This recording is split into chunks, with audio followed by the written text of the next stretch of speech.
so much as even trying to do Raptors at half health and level 4 and having to back away because he didn't use his skills in the right order. So the Skarner, I think, should be a high priority for Clutch. I don't know. It's been about a month since they've actually played on stage. I don't know if they've decided to drop it. But the Clutch that I saw against Mammoth was the Clutch that I saw in the latter half of the summer split regular season in the LCS, where they just picked to outscale. And I actually think that's what Clutch should do here today. I think safe is definitely the name of the game for both these teams, looking for the easiest win conditions they can, ease of execution, something we talk about a lot in this tournament. See if the Echo shows its face again. I think the potential is there, but until we see someone prove it, I think everyone has the right to be very skeptical about whether or not the champion can actually be successful in the current meta. But Pantheon, Syndra taken away, the Skarner limited from Lyra, not going to get the chance to play that comfort pick. Sheepy and I are on the same page, thinking that Skarner is such an important element for what Clutch Gaming has. Keep in mind, the first time these two teams played, Clutch was on blue side, Unicorns was on red side, and also Kiana was a blue side ban for Clutch Gaming. The fact that that has fallen through, I am not surprised to see Unicorns of Love first pick that, but that also means we're going to see Zyra from Clutch. And that puts a lot of pressure on Cody Sun and Vulcan, arguably the most powerful bot lane in the current meta. Tons of solid engage potential, one of the strongest AD carries next to Kaise. I believe the most successful AD carry for most picked in terms of win rate, outside of Tristana. Yeah, but also notice the Morgana ban by Clutch Gaming. They dropped the Yuumi ban that they had day one, because even though Yumi's been banned a few times, it's fallen through most pick orders, I think, unless a team has a strategy specifically repaired. The Unicorns' bottom lane against the previous Zyra was Heimerdinger Morgana, and that stopped the Rakan from being to all in the Heimerdinger later in lane. I'm very curious to see what Unicorns pairs with it, and it's the Fiddlesticks! We were talking about a very specific kind of Fiddlesticks, but I'll hold my breath on that one. Some controversial solo queue strats, but overall, very similar effect. You're not going to get the Black Shield, but you are going to get the Fear. You are going to get the Silence. It's going to limit the follow-up here. But still, even with all this magic damage, I still think the Unicorns will have to be very careful on the bottom side of the map against the likes of Zyra, especially if Lyra wants to go for something aggressive like a Lee Sin. Yeah, they say elephants never forget. Neither do unicorns, apparently, because the Heimerdinger Fiddlesticks lane is actually one of the common pairings back when Heimerdinger bot was a meta pick. It accentuates the poke that Heimerdinger already has, and it also has great reliability for the Heimerdinger stun. Since the Fiddlesticks point-and-click fear, we have very few ranged point-and-click hard CC abilities left in the game. Immediately lines up for Heimerdinger, so it makes the combo have ease of execution, which I think is very important in these types of matches. And also, just if they ever get ahead, absolutely undivable when they have set up the turrets, when they are safe. But now we have to see what the responses are going to be. What are the solo lanes going to look like? Where's the Kiana going to go?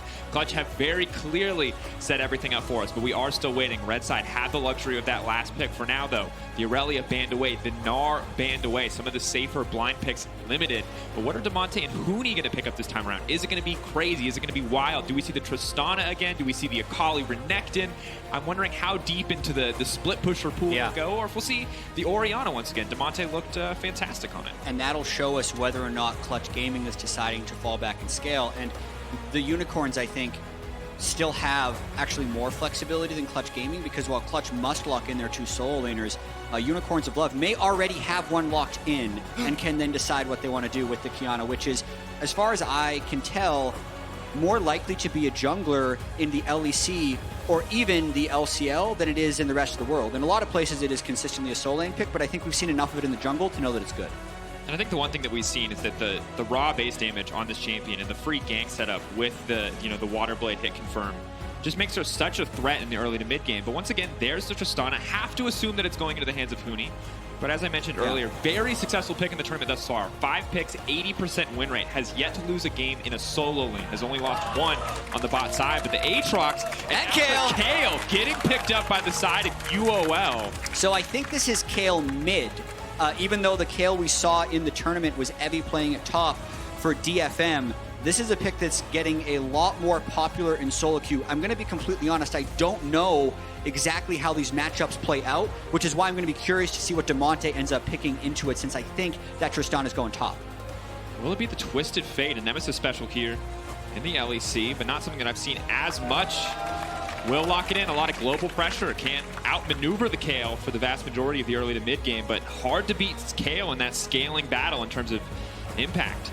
Yeah, Kale isn't quite as hard scaling as when she was reworked, because she now does get range at level 6 in a bit of cost for a little bit less late game power, but it's still an incredibly hard scaling pick. And Unicorns have one, I would say, weak point in the draft, and I think that's going to be Boss's Aatrox, because I see that as a lane that Huni can absolutely try to bully, and it's something that Ananasik is going to have to play around if he wants to have a front line come later in the game.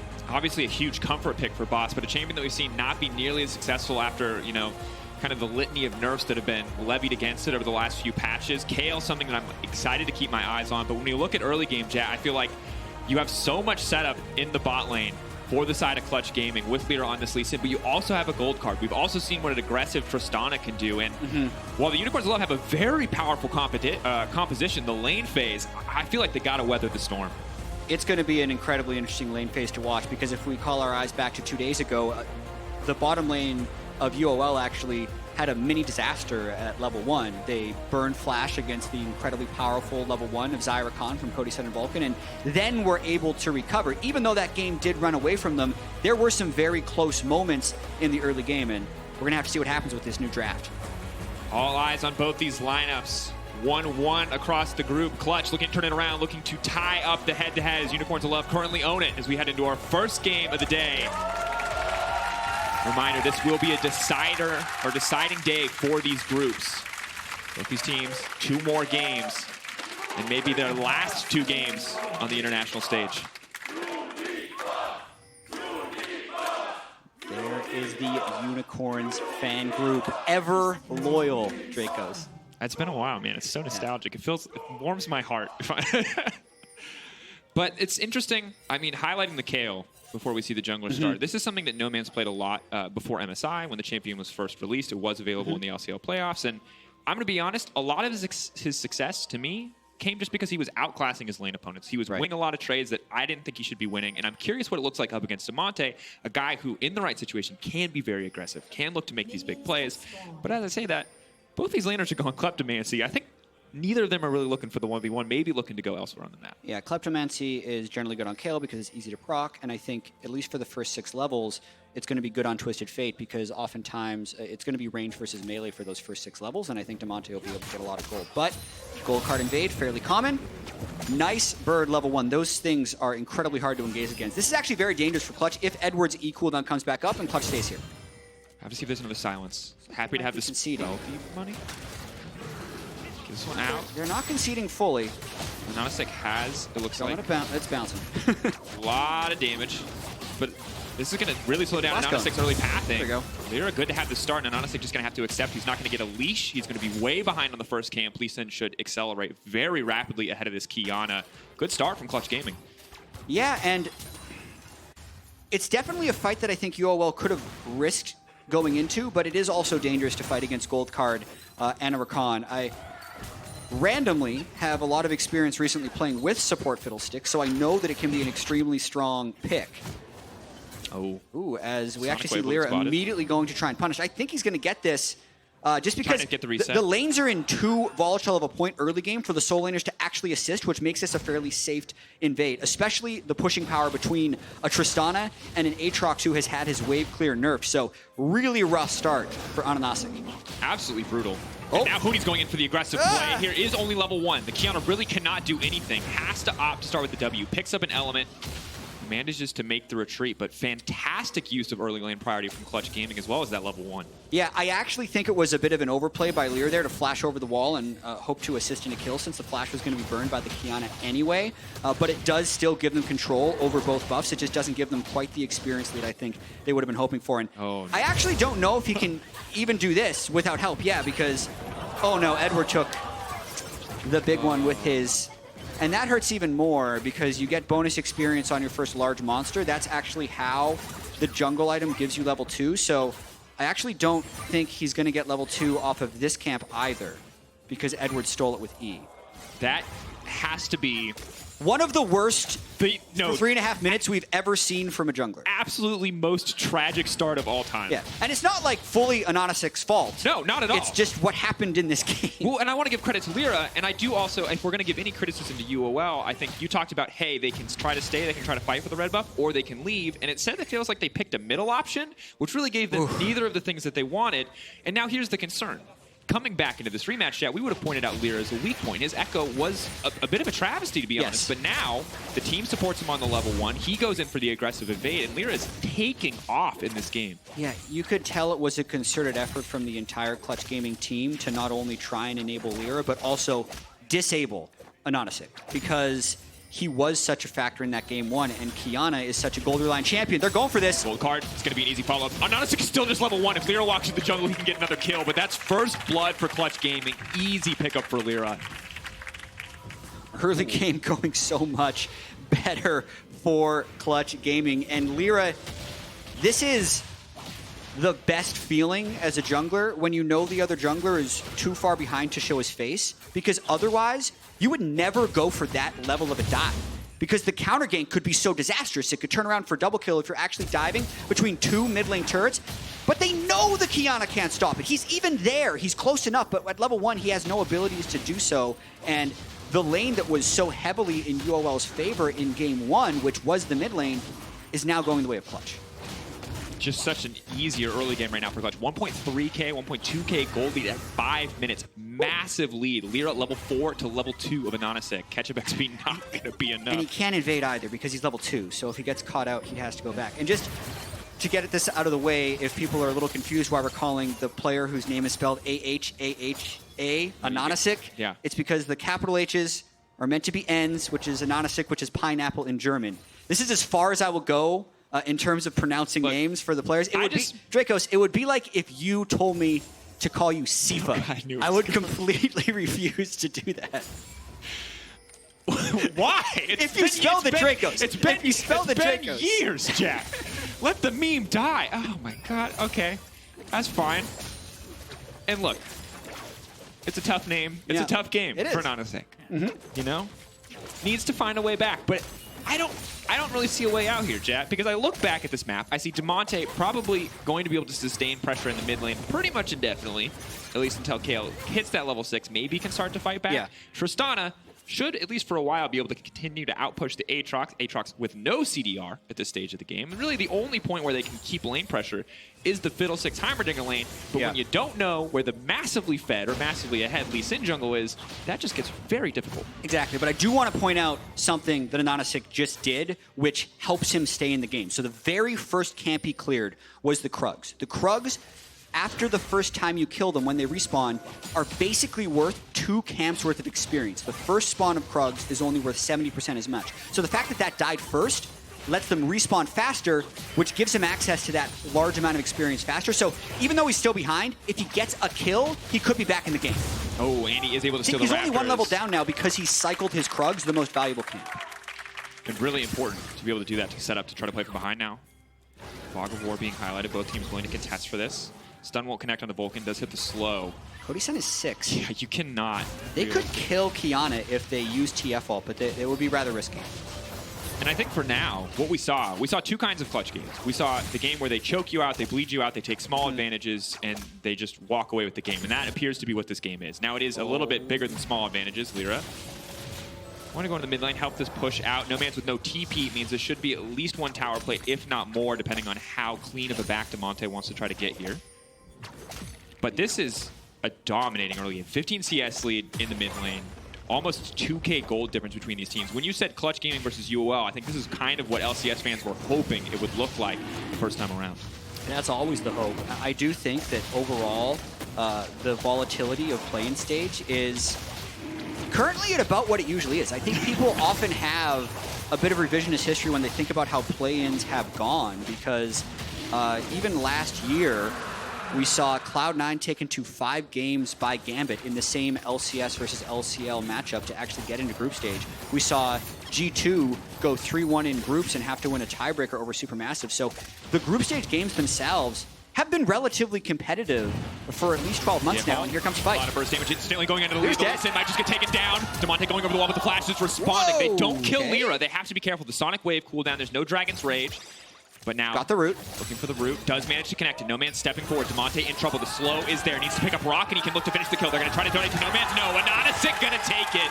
Big kill coming in for the UOL. Have to see that one again because it just went horribly wrong for Clutch Gaming. They thought they had the level 6 advantage on jungle, so they should easily be able to win that, but it looked like just either a mistiming of CC or abilities, and this is what UOL could use to get themselves back in the game. They get the plate, Qiyana gets the kill, Qiyana also got to soak experience, and is now equal in experience after that disastrous early game. So it starts, blue card, speed up. What happens here? So Lyra decides to take it in, but then ends up just kicking Anonisic backwards, and then Demonte jumps over the wall to avoid him. Honestly, if Demonte never ults there and just stuns Qiyana to disengage, Clutch is completely fine. But UOL outplaying this 2v2 and gets the kill. And note that No Man's doesn't even use ultimate in this exchange either. Yeah, it wasn't even that close. cooldown. And you just have to feel like the thing about this Twisted Fate and the Trident Force build is that you have a lot of good sustained damage, but you definitely miss out on some of the bursts you might get from a more traditional AP Twisted Fate. It feels like Lyra doesn't recognize that the damage burden is on him as the Warrior Enchantment challenging Smite Lee Sin. Just definitely a big misplay. But you can see the average jungle timing. Anonisic quite far behind, but the level 6 does finally come through. No Warrior Enchantment quite yet, but we've seen Qiyana still be very strong even when put at a deficit. Yeah, I mean, if you think about when he was level 1, he was level 1 3 minutes and 40 seconds into the game, which is roughly 2 minutes after he should be level 2. So the fact that he's only 1 level behind level 6 means he's actually been playing catch-up fairly efficiently, and he has the extra kill. So good job. He's still behind, but it could have been a lot worse. Absolutely could. Of course, Clutch Gaming, 10 minutes. It's right on time. Flash into He's the middle 6. They know exactly what's going to happen. Boss now going into the middle of the team. The Qiyana ult is massive. Easy pick up on Lyra. The Smite is gone. Vulcan's next on the list. The Heimerdinger now set up and raining hell. Turrets free firing. And an instant clutch. A bit too predictable. Following through on the 10-minute meme.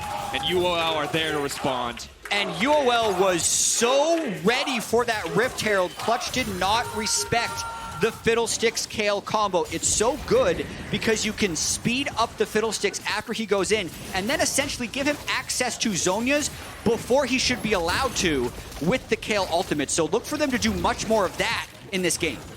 And Jack, we went from a 2K gold lead for Clutch Gaming to just about dead even. Yes, Clutch have the Infernal Drake, but still, looking back at this play, even in the Fog of War, the confidence here from Unicorns of Love is incredible. Yeah, well, honestly, Clutch Gaming didn't have enough vision to know they were there. There were 2 well-placed controllers for UOL in which to make this attack. And then Edward able to flash in with the kill up.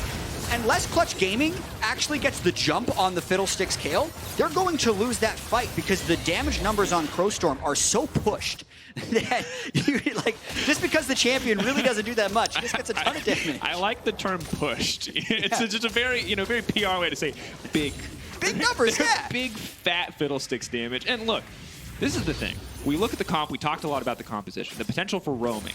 When you've got the Rakan, when you've got the Twisted Fate, you've got a Tristan on the top side, you got a Lee Sin, tons of mobility early on. Why are you the team trying to take 5v5s? Why? That just doesn't add up to me for Clutch Gaming. Yesterday we saw in their second game, much better team, much better equipped for fighting big team fights. Today, they need to split the map. They can't just 5v5 a Fiddlesticks Kale Heimerdinger. That's not how the game works. Yeah, honestly, I think it's a false sense of security after how well the early game went. And then being unable to coordinate on that mid lane dive, I think, set Lyra back. And the individuals on the team can't make stuff happen without the jungler intervention. So even though that disastrous early game did happen for UOL, it is absolutely anyone's game at this point. And Anonisic, once again, I think the big story of this game is the fact that he has been able to catch up, not just with a lot of support from his team, admittedly, but now 1-0-2, has a Warrior Enchant to match. Yes, still very behind the CS. Boss, though, potentially in trouble. Good bit of damage now coming out. A lot of healing coming in. Demonte's going to go right in the midst of it. He gets one. The Aatrox is massive. Huni is sticking around, and Boss is going to get knocked back. He's dashing out to safety, and here comes the Fiddlesticks to ensure the escape. Boss, that was disgusting. Boss definitely outplayed Clutch. Lyra also outplayed himself. He's just sitting there in a 3v1, letting Aatrox auto-attack him to death. Lyra is using his advantage very poorly, and Boss is true to his name so far in this game. absolutely popping off. We talked about it earlier. Now he's being able to match a little bit of the wave clear. Tristana has the 20% CDR build coming out, and the Aatrox is only going to get scarier from here. And this is a champion that we have not seen be very effective on this most recent patch in this tournament, but Boss definitely proving that notion wrong. Aatrox looking very strong in his hands as the Infernal goes down. Yeah, there's been a lot of discussion about whether or not Aatrox would come into the meta here, and this, in theory, is a good play for Clutch Gaming. But watch Lyra in this fight. Gets hit by Q1, sits there for Q2, is sitting on his ultimate cooldown, by the way. Can kick Boss at any moment away from himself. Does not do so. And then they can't even finish the kill because Aatrox self-healed so much because he just ate Lyra like a pinata. Look, it's just... he's just taking the Lee Sin cosplay a little too seriously. You know, he couldn't see the big demon. Like, where is he? What's he doing? Yeah, but I mean, that's crushing for Lyra too. He had the perfect start. We have to hope that moving forward into this game, that yes, Lee Sin will start to fall off, but the kick still can be a huge impact, and that some of those mistakes are going to slow down. Good news is, first item starting to come through on the side of Clutch Gaming. Yeah, and I love this setup by Anonasek down bottom lane. Huni oftentimes looks to push his advantage, but in this one instant is actually backing off. Probably because Aatrox has double buffs. But if he tries to do anything, he will die here. I think they spotted. They spotted. They 100% saw it. Yeah. Honestly, gonna back off. Can't go that close to the minions. And you got it. I love the bait, and this is one of the perks of watching from spectator POV is you see Boss stepping forward like he's gonna auto Huni. He's like, hey buddy, you want to take a very clearly Tristana favored trade, like trying to bait it in. We of course all know Kiana's just waiting in the bush. Sometimes the acting has to be a bit better, though. Did not work out that time. Nosik, though, backing is going to be able to grab the Mobies, too, so impact across the map should be felt much more effectively. And now I don't know what to make of this game, Jeff. We look at it, it's 15 minutes in. It's Gold's basically dead even, Infernal's basically matched. KO, as you mentioned earlier, still a big scaling threat, but not nearly as instantly win the game at level 16 as she used to be in the past. How could you not know how a Kale Heimerdinger game is going to play out, Dracos? Really? And that's the thing about Worlds, especially Worlds play-in. Like, we haven't seen big pro play in 3 patches. We haven't seen these regions play each other in basically a year. And we've barely ever seen these two teams play each other. So as far as setting expectations, it's just so difficult. What we can do, though, is just try and like hone in on this specific game. And right now, it looks like the solo laners of UOL are playing at an advantage, and Cody Sun's trying to farm up until team fights. So it's actually on UOL to try and make plays, and they're going for it right now on the turret. They're stepping in, but that's an instant Crow Storm. Hello. Oh, that is unlucky timing on that pause. It looks like Edward is actually complaining about an issue, which is very interesting since he just ulted in to the turret. That would be an issue, to be fair. Yeah. We will definitely get word on what the report is on that one. It's like, I wasn't trying. I never know how seriously to take pauses, because on the one hand, like, you want to let league officials diagnose it. On the other hand, I just want to wildly speculate. Exactly. I want to be like, so I was alting, and then No Man said he didn't want to alt me, and now I would like to take that alt back. Can we undo the alt, please? The memes, like, excuse me, sir, this Aatrox has 2 kills or something like that. Yeah. Lee Sin wasn't supposed to be there. No. It's looking a little grim for our boy Eddie. Let's check in. I can still see items the rest of the game. He does have the stopwatch, so should in theory have time to survive, but the Lee Sin is going to kick him. No Man's does also have ultimate, and as much as I'm joking about not using it, that is 2 seconds of invulnerability. Hopefully he would use it on his teammate. Yeah. Overall, though, the game is incredibly close. We had just kind of set the stage about who's going to have to make the next plays, and it seems like UOL, in terms of recovering from what happened early game, have been taking all the steps properly, right? Yeah. They have allowed Anonasek the time to get experience up to the point where he can be relevant. They outplayed Clutch in the mid lane 2v2, and then Boss just straight up won a 1v3. That's not like a team player or strategy thing. That's just being good at Aatrox. And I feel like a lot of it goes back. Like, I want to give Anonasek credit for, coming back in terms of jungle experience, but it just feels like Clutch had this big lead. They had pressure in many of their solo lanes, and then they decided to kind of burn all the resources they had accumulated by going to that Herald and taking this big fight. And the Heimerdinger and the Fiddle are still a very big part of the game. And it just doesn't feel like they respected what the composition can do from the UOL. But this is something you mentioned. Yeah. Does anyone really know what this composition does? I mean, you can theory craft, yes, stay away from Fiddlesticks, but how many times have you actually played against it? Of course, though, as the pause is ongoing and league officials are investigating the issue on stage, we're going to head over to the analyst desk to get more information on that first game.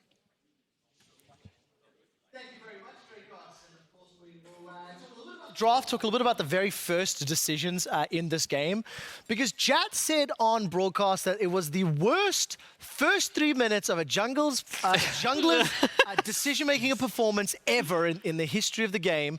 That was softer than what my analysts were saying. In fact, the early game felt so shocking that Ender himself came running over to While I've set the scene of the drama, let's go back to the draft. Let's talk about the two team compositions that came out of it and why we are so shocked. Vedis, would you like to start us off? So, first we have to go back to the first time that these two teams met. And it was that UOL had drafted effectively 3 winning lanes, which means that Clutch had no ability to gain advantages in the early game, and they got outscaled. Right? So we were like, okay, this is clearly something that Clutch will adapt to and change coming into today's game. Then we looked at UOL's draft and we thought, okay, Heimer, Fiddle, sure, that's an easy way to gain some priority bot. That can match, I can see that. But then they lock in Kayle and Aatrox, and we're like, okay, so you've just voluntarily conceded both of your solo lanes. You've made it very difficult for the Qiyana to find a lane to play around. And we expected an invade to happen because it's Lee Sin, Tristana. Like, they have a very strong and level TF 1. gold card as well. Yeah, exactly, right? And TF is like one of the big things that stands out to me, because when I think about that champion, and this wasn't a blind pick, but the ability to just blind pick TF, do whatever the hell you want in the laning phase, and then do whatever the hell you want to do on the map, because your TF later is like a big wild card, and then you're laning into a Kayle, and I'm just like, okay, like he's just free to just take over this game, given what we locked in, and yeah, UOL, this is just kind of wild. And the reason why Jat was saying what he did was because when you have these solo lanes, the expectation should just be that an invade will happen. It just should, which means that you should be planning around that and you should be looking to compensate for that invade. But he chose to overstay. He chose, like, every decision that he made only made things worse for himself, which means that they weren't prepared. It was like that they weren't expecting this invade at all. And they were like, oh, this is weird. Elise in, Twisted Fate, Rakan, Xayah, And that's why we're so shocked, right? And that's the thing, right? Like, it could, like, given the preparation, guarantee you, like, nobody else in the play-in stage knows how to play a Fiddle, like this comp, Fiddle, Heimer in the bottom, like, nobody is doing that. And with preparation, maybe you could defend that invade. Like, you face check a Fiddle E, like, bouncing on everyone. If you face have check some Heimer a grenade, or not, like, if you put the turrets down, there. yes, and they face check, you know they're coming because you have vision. But Kayle, a Qiyana grenade. level 1. Yeah, look, it's like, it's not wrong, it's not good, but like UOL, I think, is a weird team, and they would be the ones to like do that in the early game. But instead, like, that is just not what happened. So, and then it's so just we're like, obviously we're oh, very, very no. passionate, right? We're very heated. This is the biggest possible stage for League of Legends to be played on. Hence the reason we're getting very, very emotionally invested in some of the decision making. I do have an update for you based on the pause. When Edward altered, his game crashed. Unicorns of Love have been offered a chrono break by league officials, and it has been accepted. We are currently working through that process, and it does take some time. So we thank you for your literally understanding. he just stood there, and I was like, okay, something clearly went wrong. So we do understand why. Now, in any professional game, in any professional scrim, whenever you speak to players, backstage especially, that level 1 happens, that invade goes down, everyone takes their headsets off, they throw the keyboards and they go, GG, go next. The game is over, right? Over.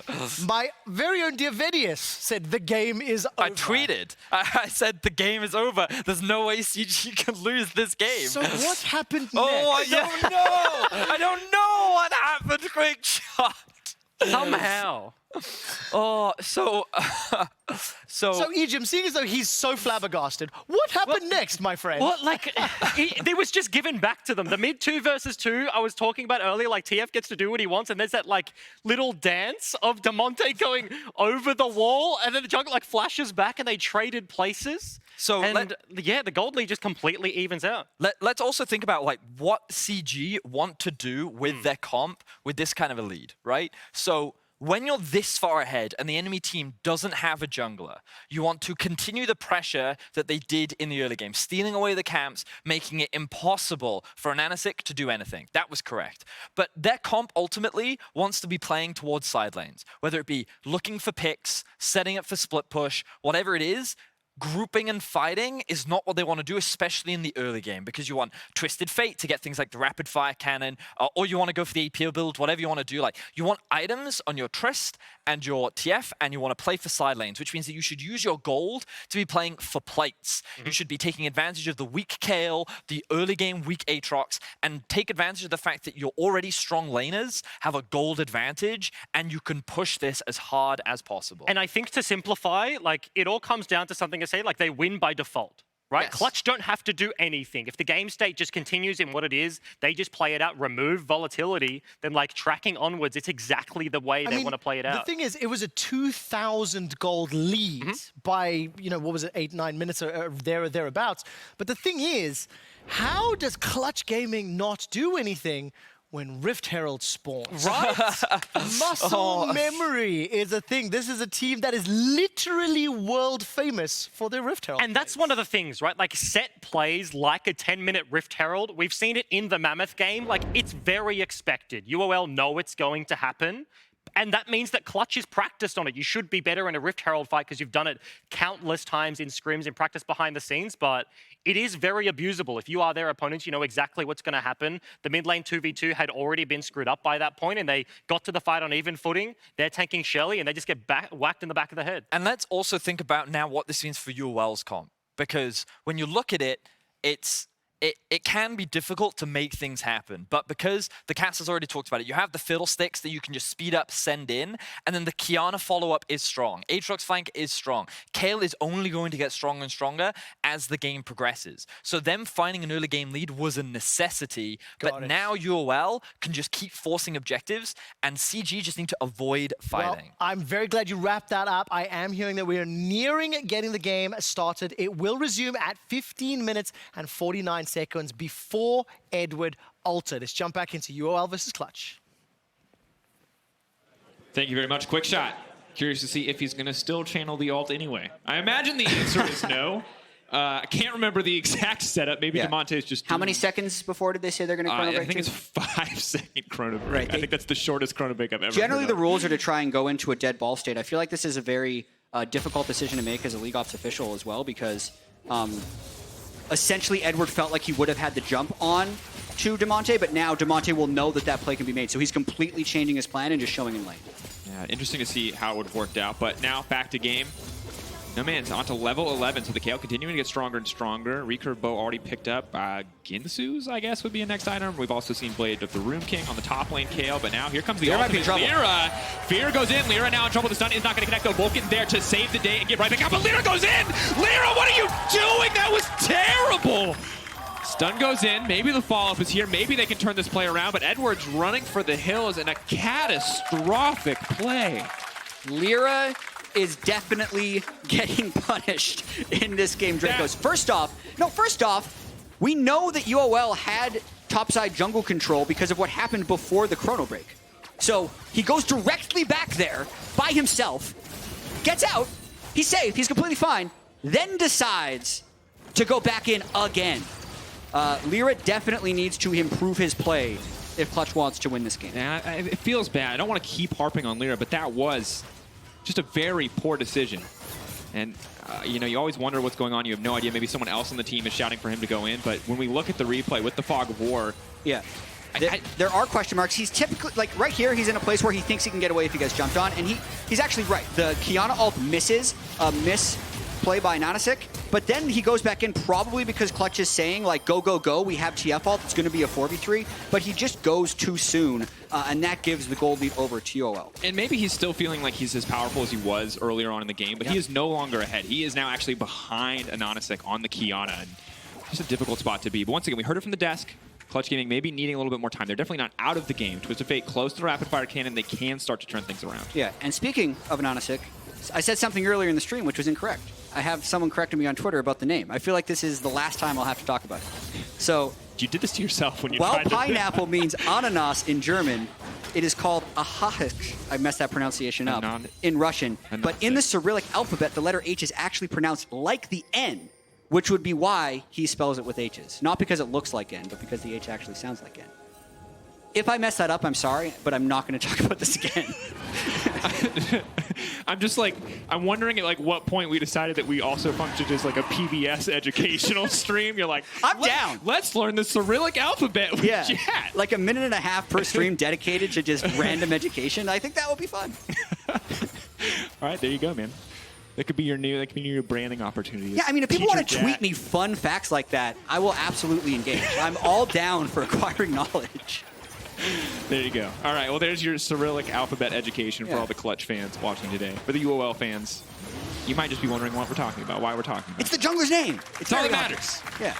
But of course, the Ocean Drake going to go down, uncontested as well. And I start to feel bad a little bit for the remaining members of Clutch Gaming, because Huni, despite having a stronger early lane phase, a few catastrophic decisions have cost them. But it is just a trade of towers across the map. Looks like the third one, or the second one rather, very likely to fall for UOL. So they have 4 members set up here on the bottom side. No one responding on the enemy team, but UOL definitely fishing for the setup.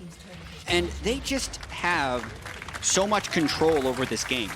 The amount of wards they have in Clutch Gaming's blue side jungle, the fact that they, for free, were able to take that Ocean Drake, and the fact that they have mid priority thanks to just constant pushing by Nomans and rotations towards the mid lane.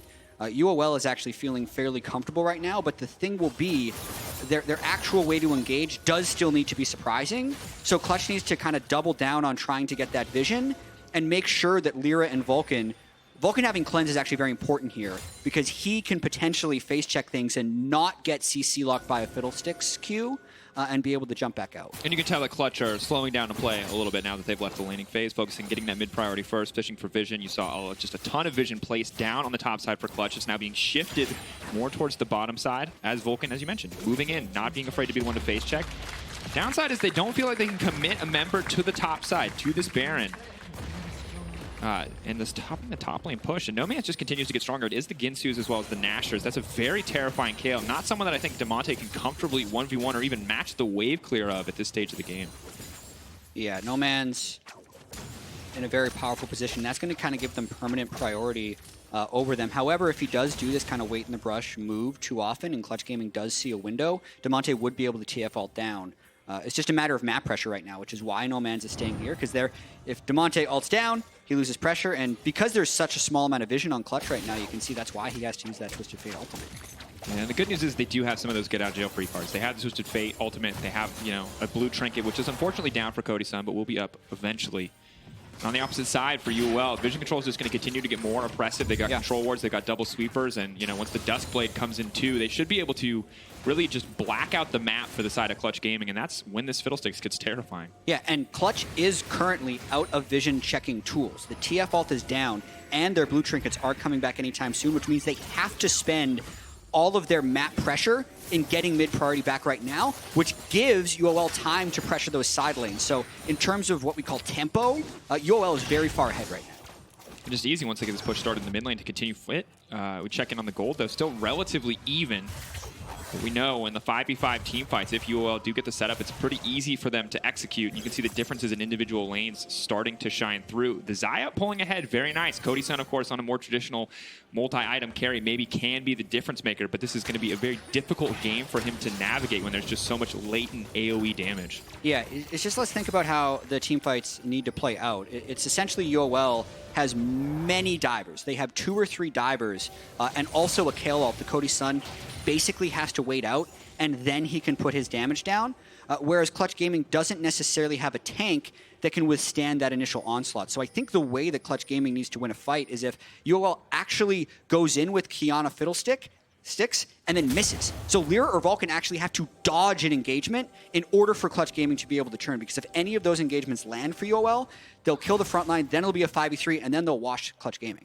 And the thing is, with a scaling advantage like this, you can see Nomans picking up a QSS as well. So now even the fights that Clutch Gaming might want to pick, if they can find a single target isolated, do get harder, because he's not worried about rushing a third offensive item, can afford to kind of sidetrack his build for some defensive choices here, limit the impact of, a rapid fire cannon gold card in a game like this, but not going to stop Damonte from threatening, moving up, clearing out a bit of the additional vision here. Clutch now once again collapsing on the mid lane. Here comes the Fiddlesticks ult. His goes right in the middle of the team. Eyes on the Xayah. Can they keep her CC for long enough? The ultimate not going to come out quite yet. Cody-san pulls it back and they take down Edward. The 1-for-1 trade, however, the shutdown onto Cody-san. Yeah, that's actually advantage UOL because he's the main damage dealer for Clutch Gaming that is now down. So even though it looked like that initiation almost missed, it gives UOL the better kill, more gold, and more map pressure. And Huni has to be careful here. Nanosik does a lot of damage. Even the level of damage for Huni might not be enough. We saw it yesterday. What this Qiyana can get done. Clutch. Still have Qiyana ult.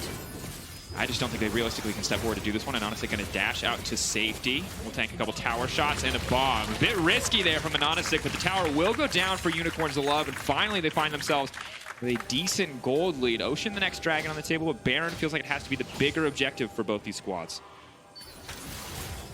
Absolutely. So 24-minute Ocean Drake actually quite low priority for these teams. Ocean Drake most beneficial in the first 5 minutes of the game, but because they have so much map pressure, they're just going to go this. This is something Clutch Gaming should not contest whatsoever. They should use this opportunity to get as much vision as possible around the Baron pit because UOL is essentially slightly delaying their Baron setup in order to pick up this Ocean. And this is one of those situations where I feel like they're taking Drake just to get to Elder faster, just to offer another win condition for the team rather than just letting it sit, hoping to get as many stacks as possible. Because the Ocean, not going to matter too much when a team is ahead like this, but good for the Heimer and the Fiddle to have. Keep the pressure up. Clutch, though, grouped is 5. No man's has to be can't get a careful. flank if they want to go. He's got the angle.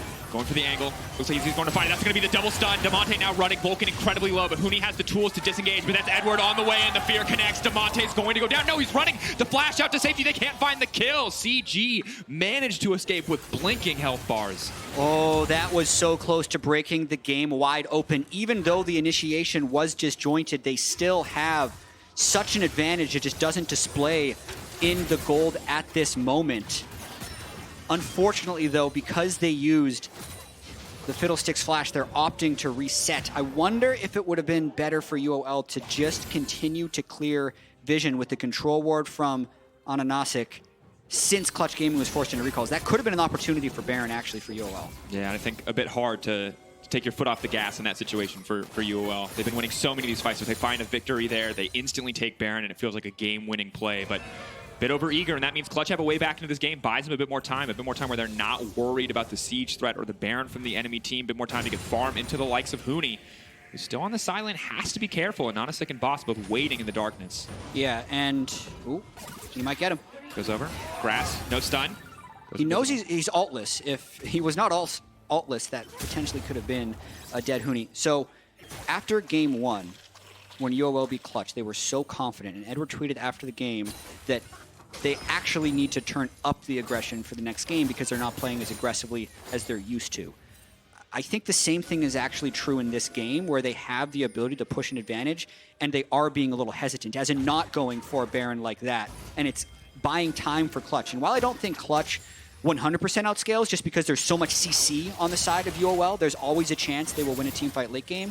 The fact that there are 3 crit scaling marksmen and no good armor stacking champions on the side of UOL means the later the game gets, the smaller a mistake could lose it for UOL. Here we go, comes another the big fight, trying to find the stun. That's going to be a 3-man stun. A beautiful ultimate immediately kicking off the Fiddlesticks in the background saying, surprise, surprise, doesn't even need to land there it the is. damage. The double kill coming in. Boss cleaning house and Lyra running for the hills. That's the fight you were waiting for, Jet. Advantage push for Unicorns of Love. And it's exactly the setup they wanted. They had control wards in mid-priority, and they catch Clutch as they're going mid lane. Clutch just doesn't have enough speed to run away, and Unicorns finally just take that risk to just run at them, and because of the kills they got, they should be able to secure this Baron. And they've got a Heimerdinger and a 2-item KO. They're going to shred through this Baron. No Man's isn't even worried about it. It's going to take the time to get a bit more gold on that Scuttle Crab before they move in and knock this one down. 27 minutes in, 3K gold lead. Going to jump up to 4 as UOL grab this Baron. And Cody-san, all he can do is grab a red. Nothing left for him. Massive advantage for the side of the Unicorns.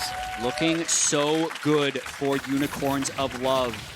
No Man's Kale, even after dying to a level 3 turret dive, is just popping off at this stage of the game. Watching this again, Clutch, I think greed for that turret plate, which allows Boss to get an angle that pushes people up towards Ananasek's Qiyana. And then we know the CC chains are just so immense for UOL. Even though Edward doesn't get anywhere with his ultimate, it's enough because Clutch has no front line, and unless the initiation completely misses for UOL, they'll win the fight. And it's an interesting situation for them to be in now. We've seen a lot of teams draft these compositions with a lot of disengage options and a lot of solid scaling picks, and that feels like where Clutch are, but they just cannot find a fight on their terms.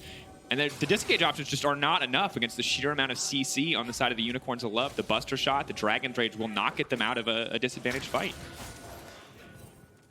Siege, though, now coming in on the top side. Very interesting, because Huni's down bottom lane trying to take a turret with Demolish, which basically means the Clutch Gaming is conceding at least one turret. The question will be, does UOL have the ability to find a dive into the base? It is more difficult for Kiana to find the right walls in the base as long as Clutch has vision control in the bottom brush. Also very hard to hold 5v4, and Clutch just back away, and they might die. Vulcan immediately going to dash out, but Clutch not even going to contest here, giving up this inhibitor. Huni going to try to trade one back.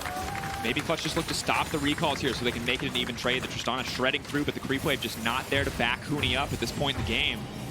Yeah, Huni should not be able to get that next turret, so it's 2 turrets and an inhibitor for just a little bit more gold on Huni.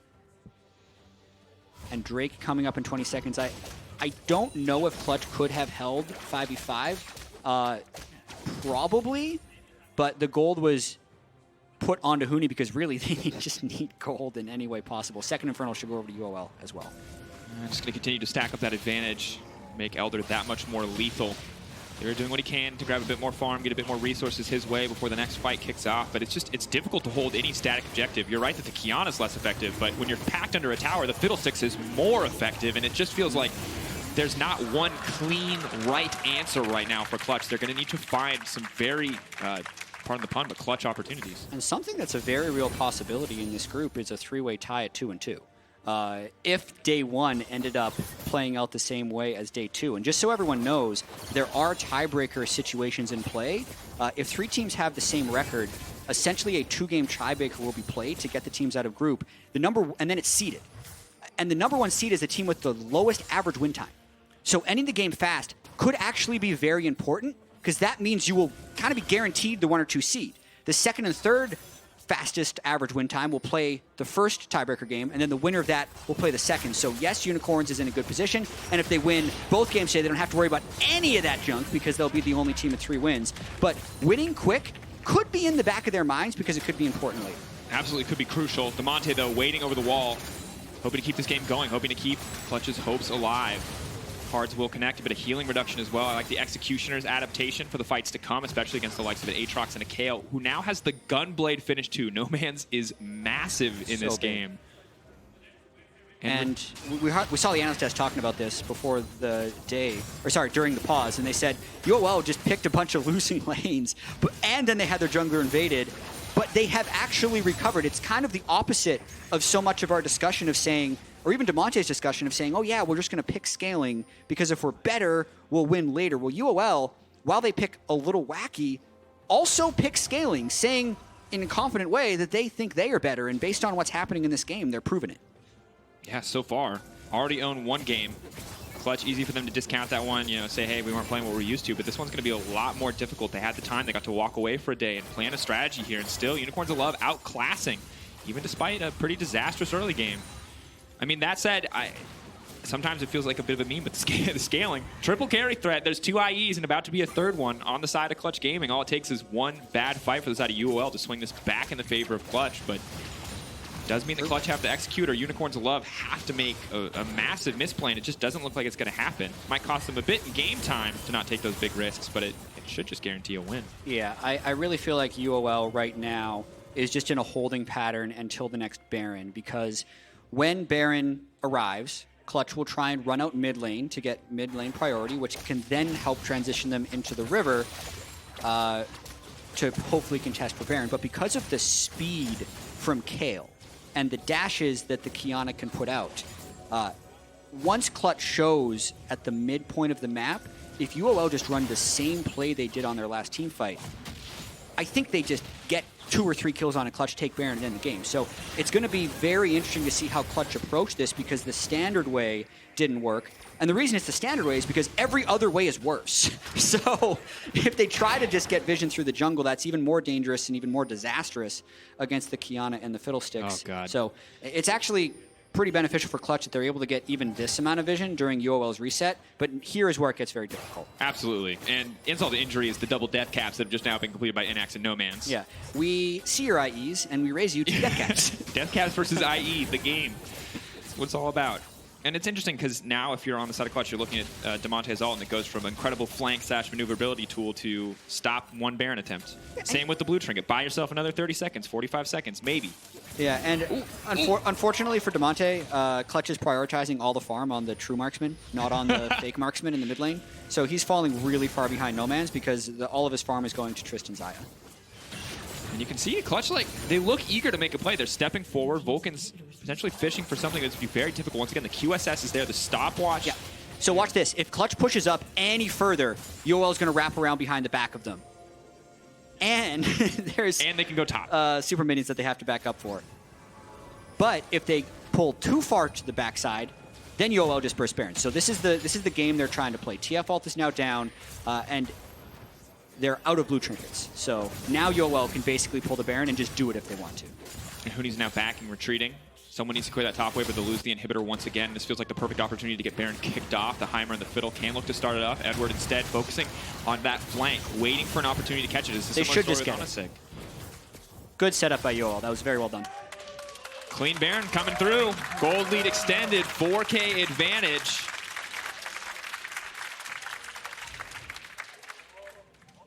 And it's a hope and a prayer at this point for Clutch Gaming. Last Baron, Huni was pushing on the side lane, trying to get something back. They gave up an inhibitor tower without really contesting whatsoever, but it feels like they need to fight for this one. If they lose both inhibitors, it just seems too easy for Unicorns to love to end the game.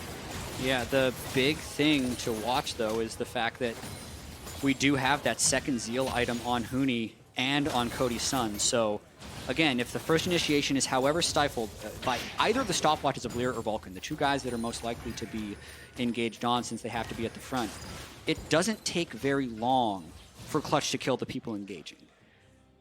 That's the one thing that can allow Clutch to come back, because to their credit, they have held the gold lead that we just saw at 4K for about the last 15 minutes. So while they are most likely to lose this game, it is still possible they'll make a comeback. Gotta hold out hope. No Man's stepping forward. See how much damage these powered autos do as he gets the stacks up on the passive. Not too much quite yet. Damonte fishing for that gold card. Just poking someone down even to half to start of this fight could be a huge advantage coming through for Clutch. You have to work through a lot of tools on the enemy team. You got a GA, you got a stopwatch, you got two Zanyas and a QSS, as well as the Kale ultimate. So it's going to be difficult to burst down some of these targets, but if they can just find one. Cody! Ooh, big stun. Cody's son's going to be forced back. That's going to mean an easy second inhibitor for the side of Unicorns of Love. One mistake is all it takes. They're going to move up to the top side, retake the top lane inhibitor. Not going to be contested here. Lyra still waiting around, hoping to find that kick onto the flank, but it's just not going to happen as Edward is ready at any moment to ult over this wall and stop any potential Clutch engage. Yeah, and if Lyra ever tries to go in for an insect kick backwards, it's going to fail, because Edward will just press Q on him and he won't be able to get the kickoff and he will die. So that's one of the reasons Lyra is completely sticking back at this moment. Stun connects, not a lot of damage. Reducing the healing not going to be important outside of combat. Team just continues to pressure forward, and Unicorns might not even look for the third inhibitor, just crashing these minions in.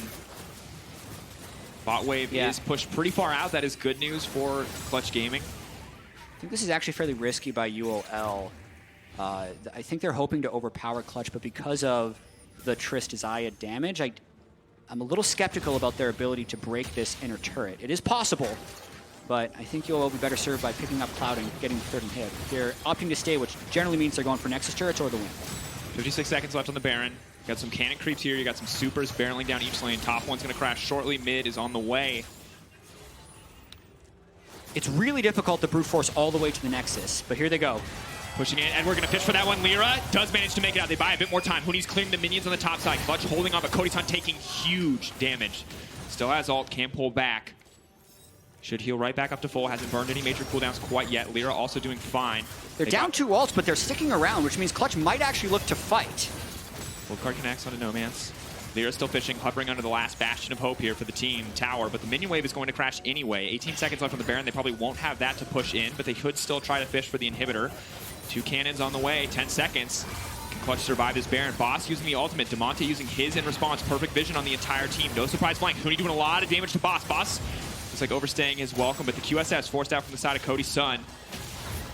will now have to come back, and Unicorns of Love feels like fumbling a bit there. Baron Yeah. buff, too much confidence to end the game. They're still but the trying, TP, actually.